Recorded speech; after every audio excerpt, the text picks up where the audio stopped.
हाँ तो हेलो दोस्तों, स्वागत है आपका अपने चैनल स्कॉलरशिप एग्ज़ाम अपडेट पे। तो जैसा कि आप लोग को पता है कि एनएमएमएस का एग्ज़ाम बहुत से स्टेट में अब होने वाला है नवंबर में बहुत से स्टेट का एनएमएमएस का एग्ज़ाम है। जैसे कि एनएमएमएस उत्तर प्रदेश का एग्ज़ाम है नवंबर में, 9 नवंबर को उत्तर प्रदेश का एग्ज़ाम है। तो यहाँ पर आपको उत्तर प्रदेश, राजस्थान, वेस्ट बंगाल सारे स्टेट के एनएमएमएस के लिए मैथ के टॉप 20 क्वेश्चन लाए हुए हैं। जो सेट में साइंस, सोशल साइंस और मैथ 3 सब्जेक्ट होता है, जिसमें science 35 question, social science 35 question और मैथ 20 क्वेश्चन होता है। तो आपको हमारे यूट्यूब चैनल पर साइंस के 35 क्वेश्चन अपलोडेड मिलेंगे, सोशल साइंस के 35 क्वेश्चन अपलोडेड मिलेंगे। और आज हम मैथ का यहाँ पर 20 क्वेश्चन अपलोड कर रहे हैं। और इसके बाद जो मैथ होता है रीजनिंग, इसका 90 क्वेश्चन अपलोड करने वाले हैं। और आपको हम पहले भी बताए थे कि जैसा कि यहाँ पर आपको हम पहले भी बताए थे कि पहले हम साइंस का अपलोड करेंगे, फिर सोशल साइंस का और फिर मैथ का, और उसके बाद रीजनिंग का। यहाँ पर साइंस सोशल साइंस कंप्लीट हो गया, आज मैथ भी कंप्लीट हो जाएगा। इसके बाद रीजनिंग का 90 अपलोड करेंगे। तो चैनल को सब्सक्राइब कर बने रहे। और यहाँ पर आपके लिए बहुत ही इम्पोर्टेंट होने वाला है, सेम टू सेम नहीं लेकिन ऐसे ही क्वेश्चन आने वाले हैं। सेम टू सेम यही तो नहीं आ जाएगा, लेकिन ऐसे ही क्वेश्चन आपको मिलने वाले हैं एग्जाम में, खासकर राजस्थान के लिए खासकर इम्पोर्टेंट होने वाले, लेकिन अदर स्टेट के लिए भी इम्पोर्टेंट होने वाला है, खासकर राजस्थान। हाँ तो चलिए दोस्तों शुरू करते हैं आज का ये वीडियो, जिसमें आपको 71 से लेकर 90 तक क्वेश्चन रहने वाले हैं मैथ के, क्वेश्चन नंबर 71 से 90 तक। तो चलिए बिना समय के बाद शुरू करते हैं। वीडियो पर एंड तक बने रहें और कमेंट करें कि आपको लाइव क्लास चाहिए या ऐसे ही रिकॉर्डेड चाहिए। यहाँ पर क्वेश्चन नंबर आपका 71 है। 3.1/4 डिवाइडेड 1.1/4 का मान कितना है। यहाँ पर इंग्लिश में भी आपको देखने को मिल रहा होगा, value of 3.1/4 divided 1.1/4 is equal to, यहाँ पर आपका ऑप्शन भी है 13/5, 5/13, 13/4 और 65/16। तो चलिए आप लोग वीडियो को पॉज करिए और कॉपी पेन पर सॉल्व करके बनाने का कोशिश करिए। अगर नहीं बनेगा तो हम तो अभी बनाएंगे ही, लेकिन आप लोग पहले वीडियो को पॉज करिए और सॉल्व करने का कोशिश करिए। चलिए हम सॉल्व करते हैं। यहाँ पर 3.1/4, तो इसको हम सॉल्व करेंगे तो 4 × 12 = 13, 13/4 आएगा। यहाँ पर इसका सॉल्व करेंगे तो 13/4 भागे, यहाँ पर 1.1/4, तो 4 × 1 = 4 और एक जोड़ेंगे इसमें। आपको पूर्णांक तो रहना था, जैसे कि 1.1/4 है, तो इस 4 को 1 से मल्टीप्लाई करेंगे। तो 4 से 1 से मल्टीप्लाई करेंगे तो 4 आ जाएगा। और फिर ये जितना आएगा उसमें ये जो ऊपर वाला ये जो है, जैसे कि यहाँ पर हम 4 को 1 से मल्टीप्लाई किए तो 1 आया। फिर ये ऊपर वाला जो 1 है इसमें प्लस कर देंगे। यहाँ पर 1 है, जैसे कि यहाँ पर 5 भी हो सकता है, जो जितना रहेगा वहाँ पर प्लस कर देंगे। यहाँ पर 1 है तो 1 प्लस किए तो हमको 5 आ गया। ठीक, तो ये जो 5 आ गया, ये 5 यहाँ पर हम यहाँ पर डिवाइडेड लिख दे, 5 ऊपर लिखेंगे, फिर बटा भाग का साइन, और इसका ये जो नीचे 4 का 4 है वो यहाँ पर नीचे 4 का 4 लिख देंगे। ऐसे यहाँ पर हम इसका भी किए, देखिए 4 में 3 से मल्टीप्लाई किए 12 और फिर 1 जोड़ दिए, तो यहाँ पर 13/4 आया। 13/4 भागा, फिर यहाँ पर 4 को 1 से मल्टीप्लाई किए प्लस 1 किए, 5/4। तो यही आपका है। तो यही आपको डिवाइड करना है। डिवाइड आपको कैसे करना है, बटा पर के भाग आता है, क्योंकि यहाँ पर 13/4 है, भागा 5/4। तो यहाँ पर गुना का साइन डालेंगे तो ये पलट जाता है, 4 ऊपर चला जाएगा, 5 नीचे चला जाएगा, तो यहाँ पर 4/5 हो जाएगा। फिर यहाँ पर गुना करिए, ये 4 से यह 4 कट जाएगा, तो बचेगा क्या, 13/5। तो यहाँ पर 13/5 ऑप्शन नंबर 1 में है। 71 का ऑप्शन नंबर 1 करेक्ट हो जाएगा, 13/5 पहला इसका सही है ऑप्शन, 13/5। चलिए चलते हैं क्वेश्चन नंबर 72 पे। अब थोड़ा नीचे कर देते हैं। दिए गए समबाहुभुज में अधिकतम कितनी सममित रेखाएं खींची जा सकती है। दिए गए समबाहुभुज में अधिकतम कितनी सममित रेखाएं खींची जा सकती है। तो यहाँ पर आपको अभी यहाँ पर यह समबाहुभुज दिया गया है, इसमें कितनी रेखाएं खींची जा सकती है अभी अब आपको हम खींच कर दिखा देते हैं। थोड़ा जूम कम करते हैं, यहाँ पर आइए। तो यहाँ पर हम एक ये रेखा खींच सकते हैं, एक ये रेखा खींच सकते हैं, एक ये रेखा खींच सकते हैं। और रेखा कैसे खींच सकते नहीं ना, यहाँ पर एक खींचे, दो खींचे और यहाँ पर ये तीन खींचे, तो तीन इसका आंसर हो जाएगा। तीन है, हाँ यहाँ पर ऑप्शन नंबर 2 में है 3, तो यहाँ पर इसका ऑप्शन दूसरा सही हो जाएगा 3। चलिए चलते हैं क्वेश्चन नंबर 73 पे। आप लोग पहले वीडियो पॉज कर कर सॉल्व करने का कोशिश करिएगा, हम तो डायरेक्ट बना रहे हैं। दिए गए चित्र में कौन x का मान होगा, value of angle x in the given figure. Figure यहाँ पर आपको गिवन दिया गया है, आपको ये जो x का मान है ये निकालना है। यहाँ पर ऑप्शन में आपको दिया गया है, पहला 40 डिग्री, दूसरा 50 डिग्री, तीसरा 45 डिग्री, चौथा 110 डिग्री। तो चलिए हम बनाते हैं अब। यहाँ पर आपको सॉल्व करना है, तो यहाँ पर आपको कैसे सॉल्व करना है, जैसा कि यहाँ पर आपको एक दिया गया है त्रिभुज, ये त्रिभुज है और इसका ये बहिष्कोण बढ़ा दिया गया है। यहाँ पर मान लीजिए ये एक त्रिभुज है, यहाँ पर दिया ही गया है, ये बहिष्कोण बढ़ा दिया गया है।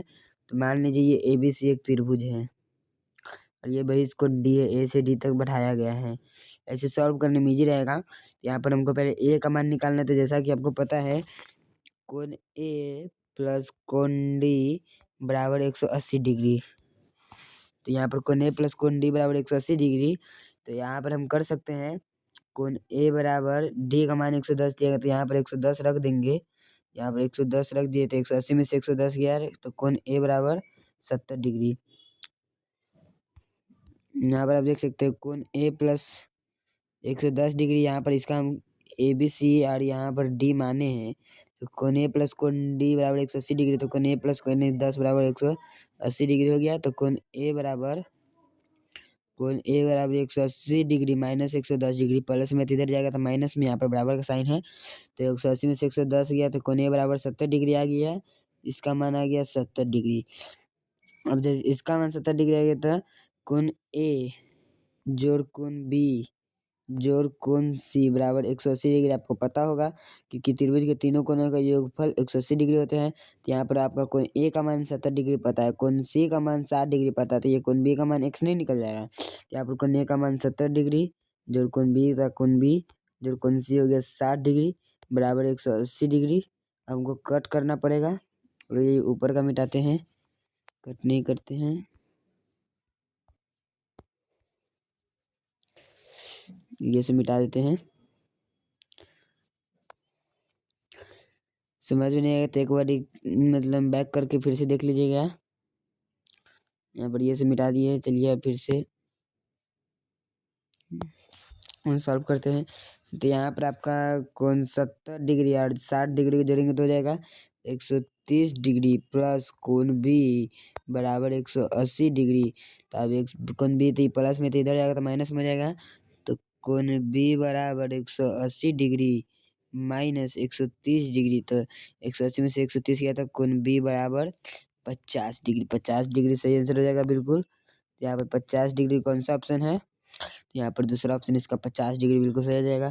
और वहाँ पर आपको टाइम मतलब 1 ही मिनट रहता है, तो आपको ऐसे डायरेक्ट सॉल्व करना है। यहाँ पर 110 है तो ये 70 हो जाएगा, 60 70 130, 180 में से 130 गया 150 डिग्री, ऐसे आपको सॉल्व करना है। अभी हम आपको स्टेप बाय स्टेप समझाए हैं ताकि आपको समझ में आए। तो इसका दूसरा करेक्ट हो जाएगा 73 का। यहाँ पर फिर चलिए क्वेश्चन नंबर 74 है, यदि 2x प्लस 7 बराबर 15 तो x का मान होगा। इफ 2x प्लस 7 बराबर 15 तो the value of x is दिया। तो बहुत ईजी प्रश्न है। यहाँ पर 2x प्लस 7 बराबर 15, तो यहाँ पर 2x बराबर प्लस में तो इधर जाएगा तो माइनस में, बराबर 15 माइनस 7। यहाँ पर 2x बराबर 15 में से 5 और 2 गया, तो ये हो जाएगा 8। 15 में से 7 गया 8, तो x बराबर 8 भाग्य 2, 2 से कटा 4, x बराबर 4 आ जाएगा। x बराबर 4 कौन सा ऑप्शन है, दूसरा, x बराबर 4। तो यहाँ पर दूसरा आंसर सही हो जाएगा। चलिए चलते क्वेश्चन नंबर 75 है, 14, 12, 16, 8, 10 का समांतर माध्य होगा। इंग्लिश में अर्थमेटिक मीन ऑफ 14, 12, 16, 8, 20। आपको हम सॉल्यूशन तो मैथ में वही करेगा है कि हम हिंदी में बोलते हैं। तो माध्य निकालने का फॉर्मूला है प्रेक्षण का योग बटा प्रेक्षणों की संख्या। तो योग हो गया 14 जोड़ 12 जोड़ 16 जोड़ 8 जोड़ 10 बटा कितना संख्या है, 1 2 3 4 5 को संख्या था 5। अभी सबको जोड़िए, 4 2 6 6 12 8 20 के 20 0 0 के 2 हासिल 2, तो 1 1 2 1 3 1 4 2 6 60 बटा 5 से कटा 12 पंचे 60, 12 पंचे 60, 12 आंसर हो जाएगा।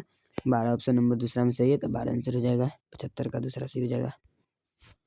यहाँ पर आपका क्वेश्चन नंबर 76 है, एक समबाहुभुज जिसके प्रत्येक बाह्य कोण 45 डिग्री है, भुजाओं की संख्या होगी।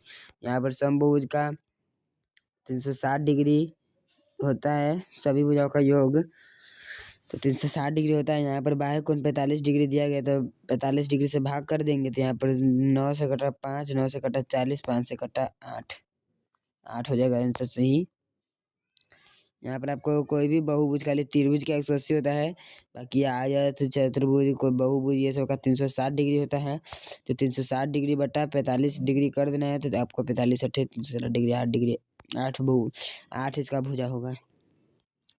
पर प्रत्येक बाह्य कोण 45 डिग्री देगा, तो 8 भुजा हो जाएगा, इसका तीसरा करेक्ट हो जाएगा 76 का। क्वेश्चन नंबर 77, यदि दो वृत्तों के व्यास का अनुपात 4:5 है, तो दोनों वृत्तों का क्षेत्रफल का अनुपात होगा। यहाँ पर आपको व्यास का अनुपात ऐसे दिया रहेगा और क्षेत्रफलों का अनुपात पूछेगा, तो आपको कुछ नहीं करना है, दोनों का स्क्वायर कर देना। जैसे 4:5, तो इसको स्क्वायर कर दिएगा, 4 का स्क्वायर अनुपात 5 का स्क्वायर बराबर 16:25 आंसर इसका हो जाएगा सही। यहाँ पर 16:25 तीसरा है, तीसरा सही हो जाएगा। चलिए चलते क्वेश्चन नंबर 78 है, किसी बहुफलक में यदि 8 शीर्ष एवं 6 फलक हो, तो उसी के किनारों की संख्या ज्ञात करना है। तो यहाँ पर इसका एक फॉर्मूला होता है, और जो कि फॉर्मूला ऐसे है, v प्लस एफ माइनस ई बराबर 2। ऐसा कोई फॉर्मूला अगर आप लोग पढ़े हैं तो ठीक है, इस फॉर्मूला का नाम नहीं अभी हमको याद है, लेकिन फॉर्मूला याद है, v प्लस एफ माइनस ई बराबर 2। तो v कहते हैं वर्टेक्स को यानी कि शीर्ष को, v किसे कहते हैं वर्टेक्स को यानी शीर्ष को v कहते हैं, और एफ फेसेस को यानी फलक को f कहते हैं, फेसेस यानी फलक को f कहते हैं, और यहाँ पर इड्स यानी किनारे को इड्स कहते हैं, इड्स किसे कहते हैं, किनारे को कहते हैं। तो यहाँ पर ये फॉर्मूला पर आप बैठा दीजिए, जैसे कि यहाँ पर हम ये फॉर्मूला लिखते हैं, v प्लस एफ माइनस ई बराबर 2। यहाँ पर v हो गया 8 प्लस एफ हो गया 6 माइनस ई बराबर 2, 8 14 माइनस ई बराबर 2, ये 2 इधर आ जाएगा। यहाँ पर ये प्लस में है, ये 2 तो इधर आ जाएगा, तो माइनस में, ये माइनस में ई है तो इधर चल जाएगा, तो प्लस में ई। ठीक है, तो यहाँ पर चलिए सॉल्व करते हैं। क्या था, 8 प्लस 6 माइनस ई बराबर 2, तो ये 2 इधर आ जाएगा, तो 14 माइनस 2 बराबर ई माइनस में, तो इधर जाएगा प्लस में, या अब बराबर का साइन है तो ई को हम इधर भी ला सकते हैं, तो ई बराबर 14 में से 2 गया 12, यानी कि किनारों की संख्या 12 हो जाएगा। 12 पहला में है, पहला ऑप्शन सही हो जाएगा 78 का, पहला ऑप्शन सही हो जाएगा। यहाँ पर क्वेश्चन नंबर 79 है, संख्या 2 से 45 में 4 का एकाधिकेन पूर्वेन होगा। यहाँ पर एकाधिकेन पूर्वेन पूछ रहा है, इसका एकाधिकेन पूर्वेन अगर आप नहीं पढ़े हैं तो ये समझ में नहीं आएगा, फिर भी एकाधिकेन पूर्वेन का अर्थ होता है एक से पहले, उस संख्या के एक अधिक से पहले। तो यहाँ पर आपको एकाधिकेन इसमें पूर्वेन निकालने से पहले आपको 4 का 1/4, मतलब 4 में 4 का 1/4, इस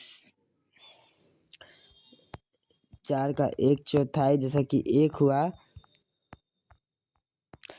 तो आपको इसमें 1 घटाना है, तो 245 माइनस 1 बराबर 244, और ये 244 है, तो ये 4 इसका आंसर शायद सही हो जाएगा। 1 मिनट रुक जाइए, ये क्वेश्चन आपको बाद में बताते हैं। एकाधिकेन पूर्वेन, अभी हम भी थोड़ा भूल रहे हैं। एकाधिकेन पूर्वेन क्या है कि ये हम जब क्लास 9th में थे तभी पढ़े थे एकाधिकेन पूर्वेन, जब हम क्लास 9th में थे तभी पढ़े थे एकाधिकेन पूर्वेन, इसलिए अभी थोड़ा थोड़ा याद नहीं आ रहा है, क्योंकि ये 9th के बाद हमको कभी मिला ही नहीं एकाधिकेन पूर्वेन, तो आपको बाद में बताते हैं। यहाँ पर क्वेश्चन नंबर 80 है, एक कोण का मान अपने संपूरक कोण के बराबर है, वह कौन होगा। An angle which has equal value is supplementary angle is. तो यहाँ पर आपको पता है संपूरक कोण 180 डिग्री का होता है, और यहाँ पर पूछा है वह कोण अपने संपूरक कोण के बराबर है, तो वह कोण अपने संपूरक कोण के बराबर है, तो आपको 2 से भाग देना है, क्योंकि बराबर है। यहाँ पर पूरक कोण के बराबर कहता है तो 90 से भाग देते हैं, तो यहाँ पर 180 से भाग दे रहे हैं, 2, तो यहाँ पर 2 से 90, ये अपने संपूरक कोण के बराबर हुआ, क्योंकि 90 डिग्री का संपूरक कोण होता है 90 डिग्री, तभी ना 90 + 90 180 हो जाएगा। तो इसका 90 डिग्री आंसर सही हो जाएगा। तीसरा नंबर सही हो जाएगा। यहाँ पर क्वेश्चन नंबर 81 है, संख्या 121 की घन संख्या होगी। तो यहाँ पर संख्या 121 की घन संख्या पूछ रहा है, जो कि एक सम संख्या होगा, एक विषम संख्या होगा, एक सम या विषम संख्या, इनमें से कोई नहीं। यहाँ पर the cube of number 121 will be an even number, an odd number, an even और odd number, none of these. तो नॉन ऑफ दीज तो होगा नहीं, क्योंकि कुछ ना कुछ तो जरूर होगा। और ये यहाँ पर सम भी सम दिया गया, तो ये तो होगा नहीं। तो तीसरा और चौथा तो आंसर होगा नहीं, और पहला दूसरा में से कोई आंसर होगा। तो 121 का हम स्क्वायर भी करते हैं तो एक इकाई एक, फिर यहाँ पर लास्ट में हमको एक ही आने वाला है, और फिर इसको भी 121 से गुना करेंगे तो हमको लास्ट में एक ही आने वाला है। आप उतना गुना करने जाएगा उसमें लास्ट वाला देखिए, जैसे कि मान लीजिए आपको हम पूरा गुना करके ही दिखाते हैं। 121, 242, 121। यहाँ पर लास्ट में तो हमको एक ही आ रहा है ना, कि ये एक के बाद कुछ आएगा नहीं, तो लास्ट में हमको एक ही आ रहा है। और फिर हम इसको भी, जैसे कि मान लीजिए हमको आया 4 5 4 1, 1 4 5 4 1 में 121 से गुना करेंगे तो फिर से तो हमको यहाँ पर एक ही आएगा, इसलिए हमको डायरेक्ट 121 में 1 से गुना, एक मतलब 121 से गुना करें तो यहाँ पर एक आ रहा है, फिर इसको 1 से गुना करेंगे तो यहाँ पर एक ही आ रहा है। तो यहाँ पर एक क्या है, एक विषम संख्या है, तो यहाँ पर हो जाएगा दूसरा एक विषम संख्या, एन ऑड नंबर, दूसरा इसका सही हो जाएगा। चलिए चलते हैं क्वेश्चन नंबर 82 पे। यहाँ पर क्वेश्चन नंबर 82 है, 4 का पावर -1 यानी कि 4 इनवर्स, फिर उसका पावर 1/2। तो 1/2 का आपको पता है रूट में माना जाता है। और यहाँ पर पूछा है 4 का पावर -1 यानी कि a का पावर -m। तो यहाँ पर जैसे कि a का पावर -m होता है, तो आपको पता है इसका फॉर्मूला है घनाभ में, यानी करनी, क्या कहते हैं इसको, घातांक में पड़ जाएगा 1 के पावर -m, तो ये हो जाएगा 1/1 के पावर m, यानी कि प्लस में करने के लिए इसको 1 से भाग दे देते हैं। तो यहाँ पर हमको पता है 4 के पावर -1, तो यहाँ पर 1/4 हो जाएगा, फिर इसका पावर 1/2, यानी कि रूट 1/2 रहेगा तो रूट हो जाएगा, 1/3 रहेगा तो क्यूबिक रूट हो जाएगा। तो यहाँ पर 1/2 बोला है, तो 1/4 के पावर 1/2, तो यहाँ पर हो जाएगा रूट अंडर 1/4।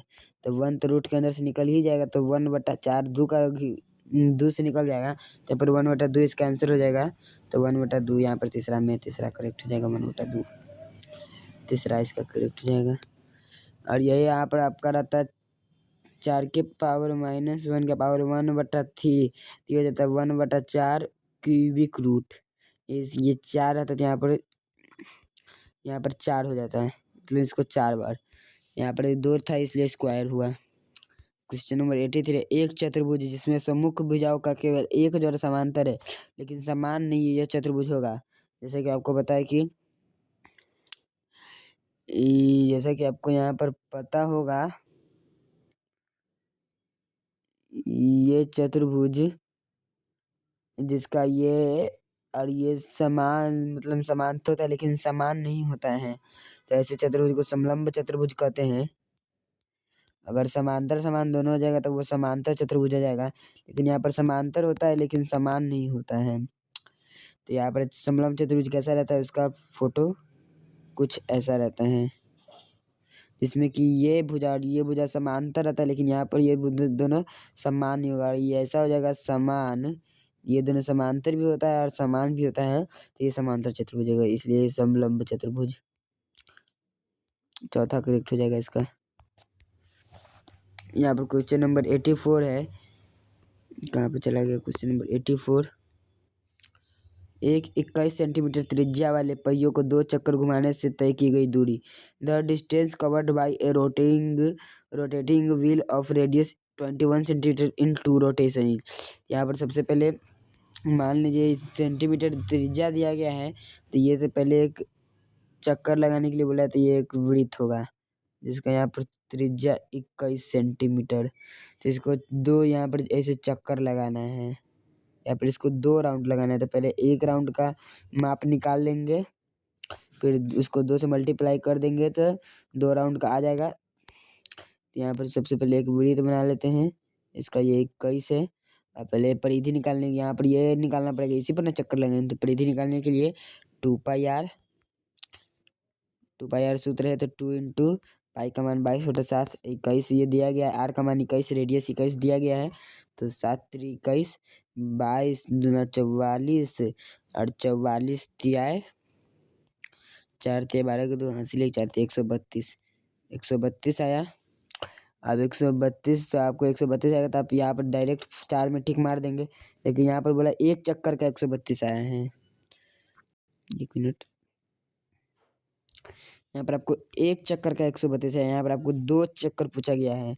यहाँ पर आपको 2 से गुना भी करना पड़ेगा 2 चक्कर को। तो 132 को 2 से मल्टीप्लाई करेंगे तो 2 दूना 4, 3 दूना 6, 1 दूना 2, 264 सेंटीमीटर।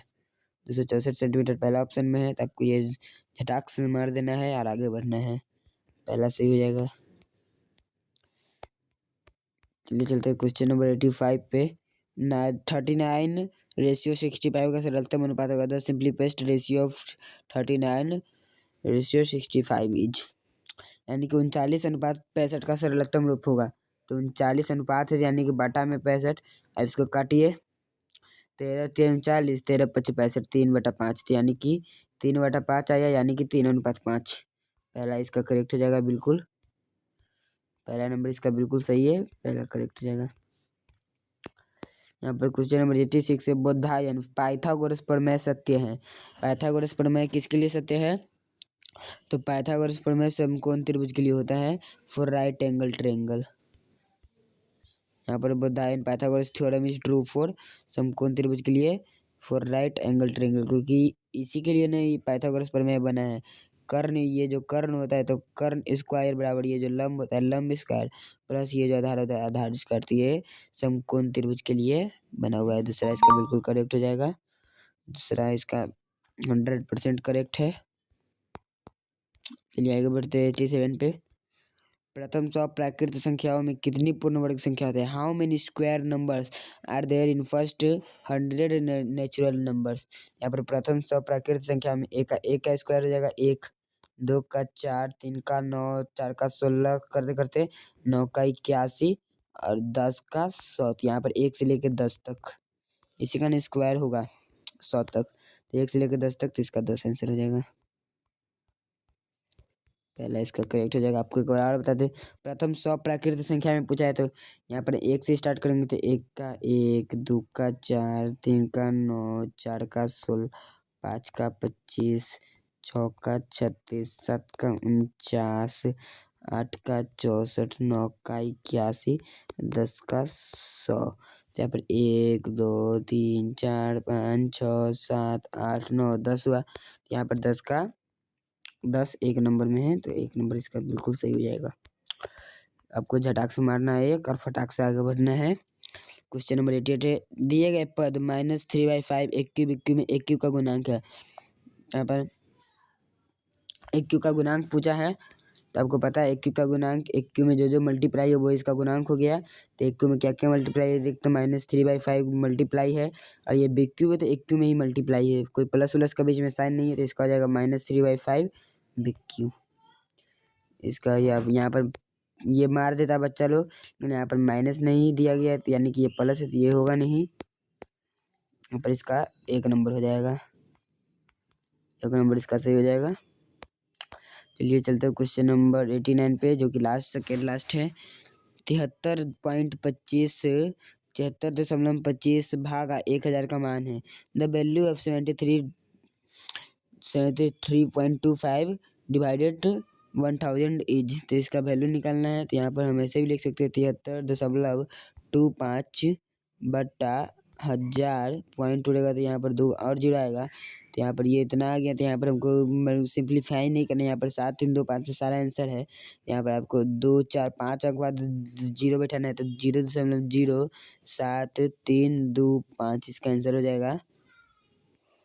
7, 3, 2, 5 इसका। तो यहाँ पर ये कौन सा है, तो यहाँ पर चौथा में 0.07325, तो यहाँ पर इसका चौथा बिल्कुल करेक्ट हो जाएगा। यहाँ पर क्वेश्चन नंबर 90 है। संकेत क्यूबिक रूट का उपयोग इनमें से किन के लिए किया जाता है। तो अभी आपको पता है कि ऐसे रहेगा तो यानी कि स्क्वायर का तो चिन्ह दिया नहीं जाता है दो, ऐसे रहेगा तो स्क्वायर, ऐसे रहेगा तो क्यूबिक रूट घनमूल के लिए, यानी कि ऐसे रहेगा तो डायरेक्ट ये 3 नहीं लिखा रहेगा तो वर्गमूल के लिए, और ये 3 लिखा रहेगा तो घनमूल के लिए। ओके, तो आपको यहाँ पर ये कन्फ्यूजन होगा कि घनमूल मारे कि घन मारे, क्यूबिक रूट मारे या क्यूब मारे। तभी आपको बोले कि ऐसे रहेगा तो स्क्वायर रूट, ऐसे रहेगा तो स्क्वायर रूट, और ऐसे रहेगा तो क्यूबिक रूट। दोनों में आपको अंतर पता चल गया। यहाँ पर क्यूबिक रूट इंग्लिश में भी देख लेना है। और आपको पता है कि यानी कि जैसे कि मान लीजिए कोई संख्या 1 है, तो 1 का ये स्क्वायर हुआ, ऊपर स्क्वायर देंगे तो ये 1 का क्यूब हुआ, ऊपर क्यूब देंगे तो आपको एक अलग ही बता देते हैं, यानी कि 1 का एक क्यूब हुआ। यहाँ पर ये 1 का स्क्वायर रूट हुआ, वर्गमूल हुआ, और यहाँ पर ये 1 का घनमूल हुआ, क्यूब रूट। तो आपको ऐसे ही यहाँ पर ये पूछा है संकेत में इतना का उपयोग किस लिए किया जाता है, तो घनमूल के लिए। यहाँ पर 90 क्वेश्चन आपके कंप्लीट हुए। यहाँ पर ऐसे आपके रफ कार्य के लिए अगर यार यहाँ पर भी आप रफ कर सकते हैं, कोई दिक्कत नहीं है। तो चलिए वीडियो कंप्लीट हुआ, नेक्स्ट में जल्दी मैथ कराएंगे, इसलिए चैनल को सब्सक्राइब करके रखे रहे। वीडियो अच्छा लगे तो एक लाइक कर दीजिएगा और अपने दोस्तों को शेयर कर दीजिएगा। धन्यवाद।